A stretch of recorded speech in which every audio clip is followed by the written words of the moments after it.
Hello, my lovelies. It is the virtual midwife, Karen Wilmot, and this is just a standalone video to guide you to what to expect when your baby is born and how to get breastfeeding off to a good start.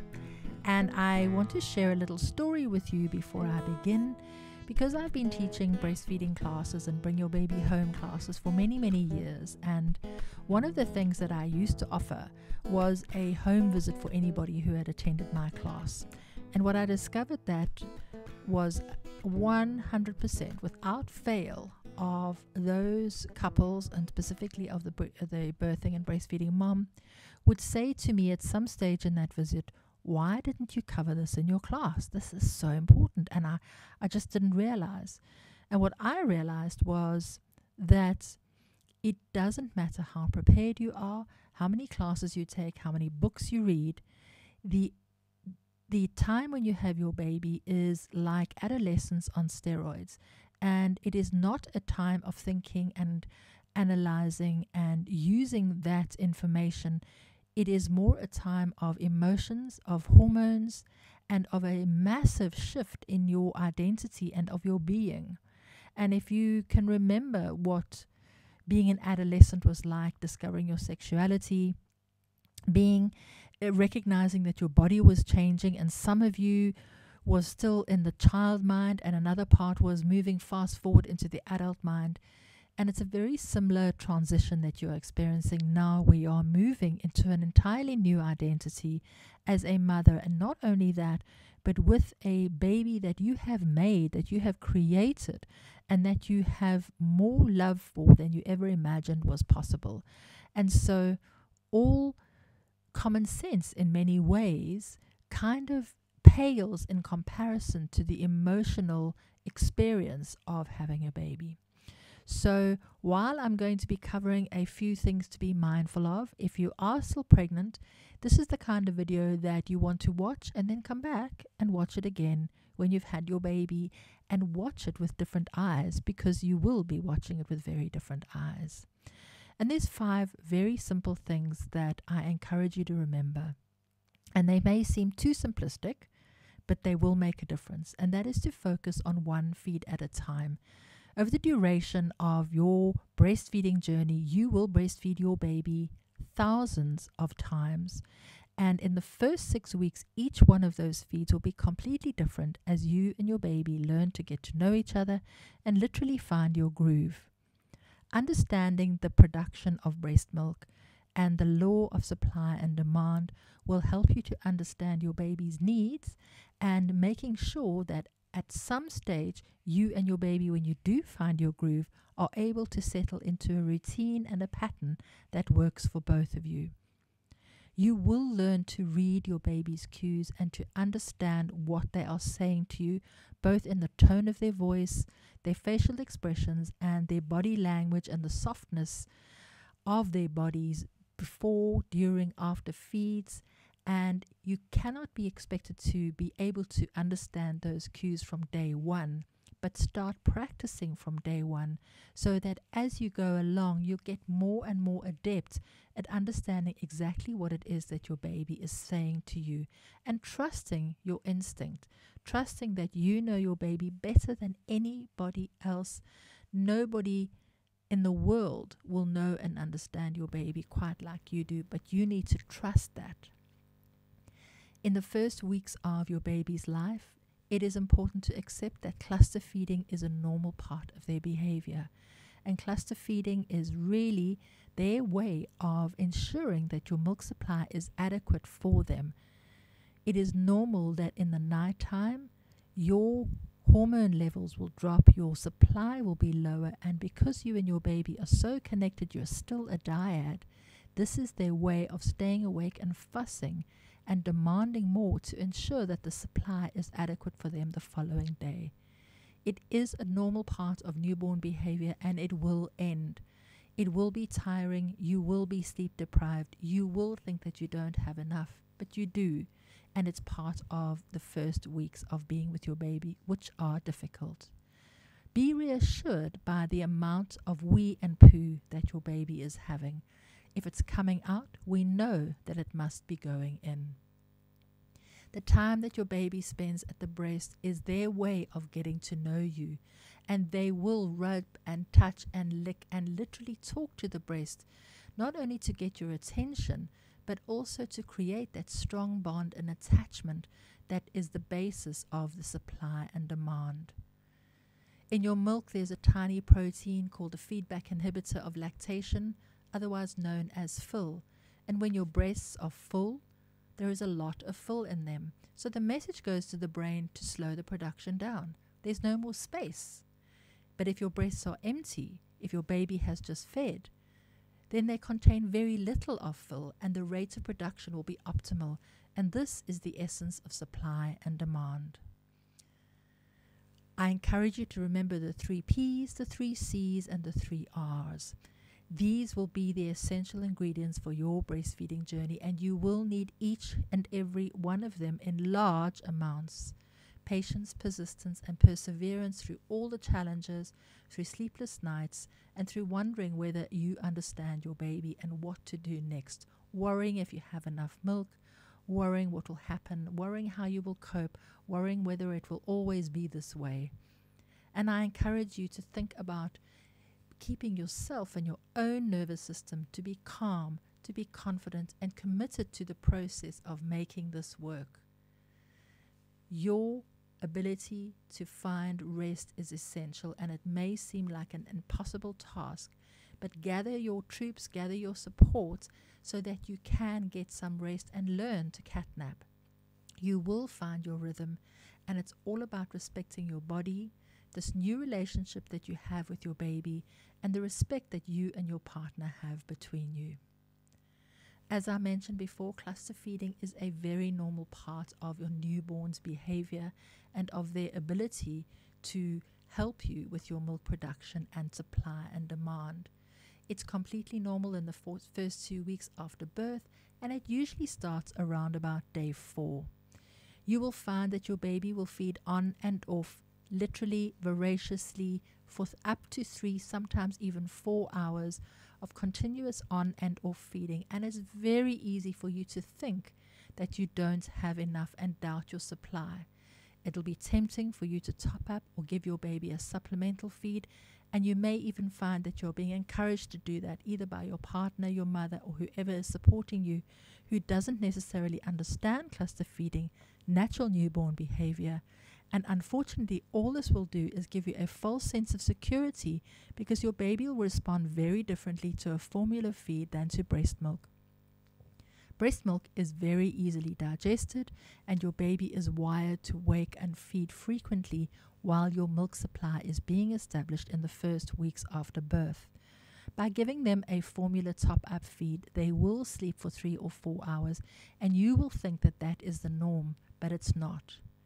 Unfortunately, cluster feeds usually happen between 2 and 5 a.m. in the morning, or late in the afternoon between around 5 to 8.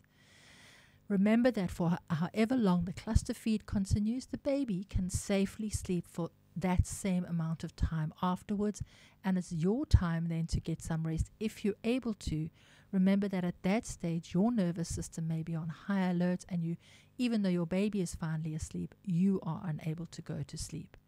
A reminder to know that it will normalize on its own when your supply settles, and it will occur again during growth spurts.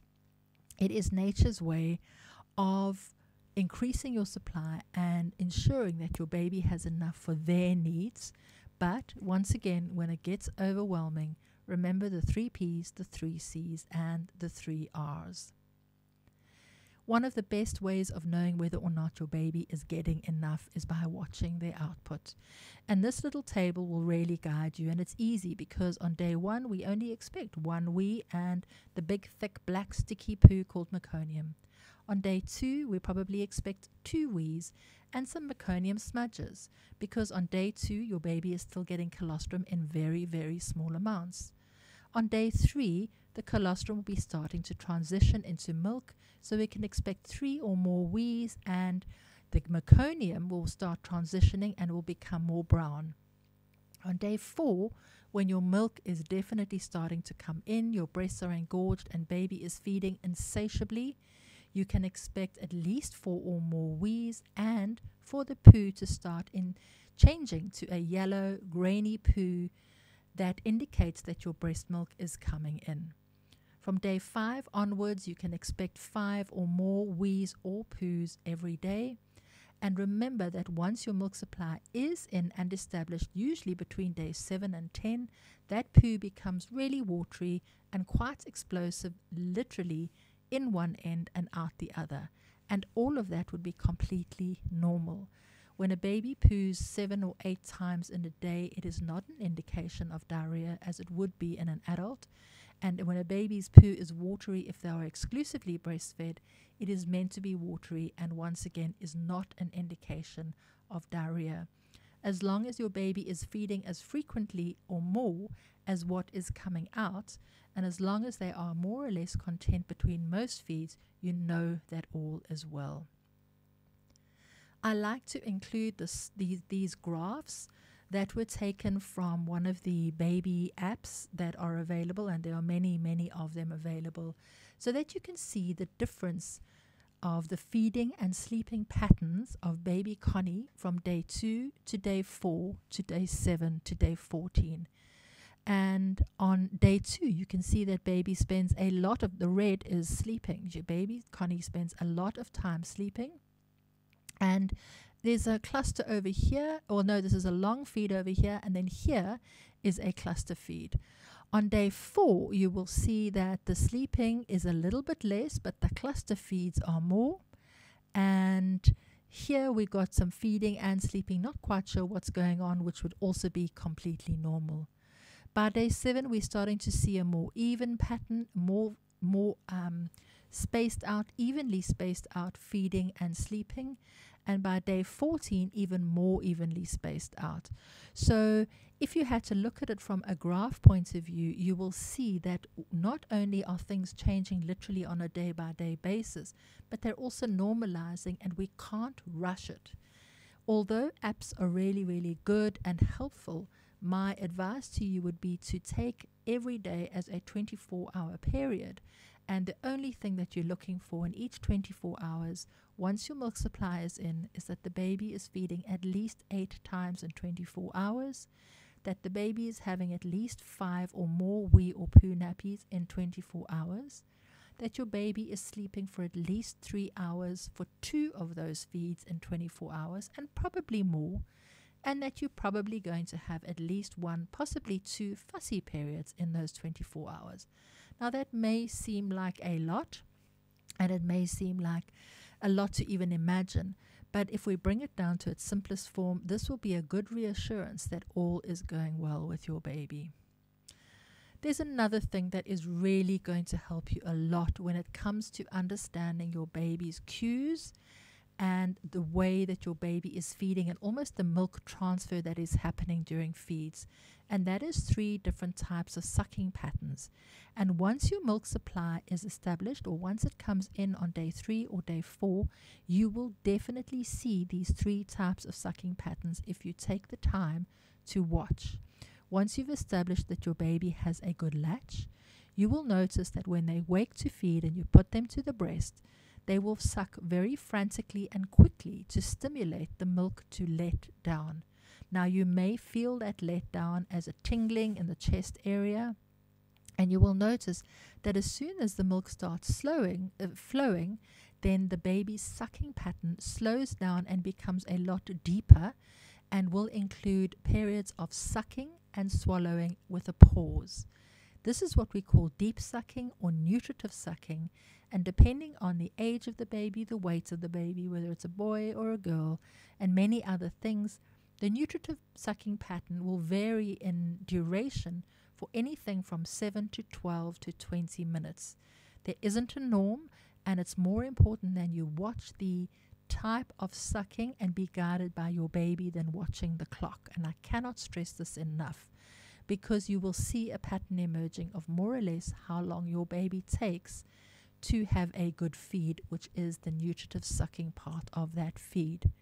Once your baby has got what they need from the breast, you will notice that the pauses between suck and swallow get much longer. You can see that their body is soft and they are falling asleep at the breast, and the sucking becomes a lot more shallow, almost what we call a flutter suck, where the little lips almost flutter at the breast.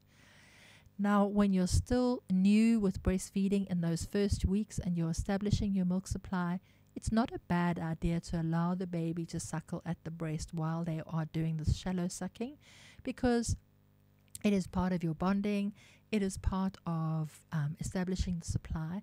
But do learn to recognize it, because that is essentially an indication that the baby has reached the end of the feed. And that would be a good time for you to unlatch the baby from the breast, take them off and change their nappy, which would usually make them wake up, and then you can put them back on the other side. And while they will not necessarily have a full feed from the other side, although once again this varies according to babies, but generally they will come back to the second side and will go through the same 3 sucking patterns, but this time the deep sucking or nutritive sucking period will probably be shorter before they go to flutter sucking, and then you know that they have had a good feed, they will fall asleep and you can put them down. And ideally you would like to learn how to confidently be able to put them on their bed.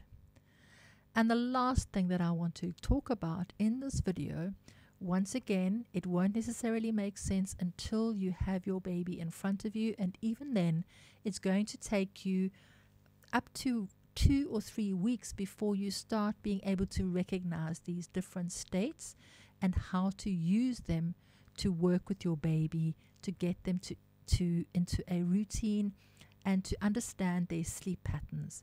And I refer to this as the 6 states of consciousness, because throughout your day your baby is constantly moving through these 6 states, and if you see it as a staircase, it will help you to understand their behavior. So if a baby is drowsy, we know, just like we are drowsy, we will then go into a light sleep, and that light sleep will then move into a deep sleep. But what happens when they come out of a deep sleep is they will go from deep sleep into light sleep. Then they will awake and be happy, alert, content, looking around. But certainly when they're newborn, that happy awake state will not be very long before they will start fussing to let you know that they've actually woken up for a feed. At this time, you want to pick them up and put them to the breast, and your instinct will be to change the nappy before you do that. My recommendation is that to rather put them straight to the breast, because that's why they've woken up. Follow the 3 sucking patterns to monitor that feed. When you see that they go to the shallow sucking, take them off, change the nappy, put them back on the other side. They will then become drowsy because they finished the feed, and you want to put them down while they're drowsy so they're able to go into a light sleep and then move into a deep sleep. Ideally, they will have a good 2+ hours sleep.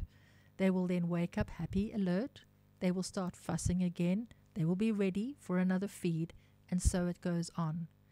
If you miss the cue for their hunger when they wake up and start fussing, then a late cue would be crying, because they're letting you know that they are ready to feed, and then you would need to bring them back down the staircase to fussing before you're able to calm them enough to put them on the breast. And of course, this is specifically for the first weeks, where they do spend the majority of their time sleeping or eating. And then as they get older, from about 6 weeks on, you will notice that that happy alert time gets a bit longer. And the longer it is, that it will be the time that you can then engage in more eye contact, talking, singing, playing, tummy time, toys above the bed, and using that to guide yourself and to work towards getting a good 3-hourly schedule going.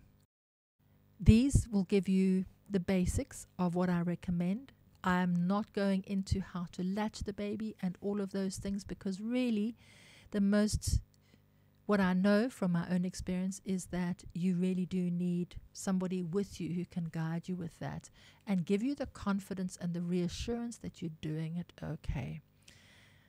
I wish you all the best. for your breastfeeding journey, and I look forward to meeting you in our WhatsApp community, which is a closed and safe space where I come in every day and I'm able to answer your questions. And I usually give a video answer based on your question when you give me the information about how old your baby is and what your specific challenge is. You will also get access to a library of previous video answers.